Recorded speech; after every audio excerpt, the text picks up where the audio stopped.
আজ ১ সপ্তাহ হয়ে গেল ড্রাগন ফলটা এনেছি, বাট কাটা আর হচ্ছে না। আজকে ফাইনালি কেটেই ফেলবো ড্রাগন ফলটা। ড্রাগন ফল আমি এই প্রথম খাচ্ছি না, আর একবার খেয়েছিলাম। এটা নিয়ে আমার দুবার খাওয়া হবে।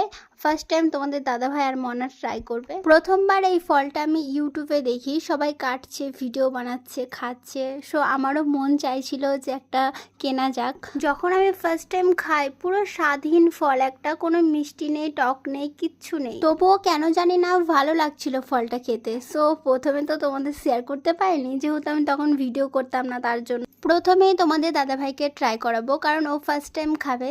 প্রথমেই যখন তোমাদের দাদাভাইকে দিলাম, তখন তোমাদের দাদাভাই বলছে, হ্যাঁ একটুও ভালো লাগছে না, পুরোই পানসে, কোনো স্বাদ নেই, আমাকে দিও না। তারপর যখন মনাকে দিই, মনা তো উগলে ফেলেই দেয়। সো তারপর আমি ফলটা একাই খাই, কারণ ও দুজনের মধ্যে কেউ খেতে চায় না ফলটা। ড্রাগন ফল যদি কেউ খেয়ে থাকো অবশ্যই আমাকে কমেন্ট করে জানাও, যারা খাওনি তারা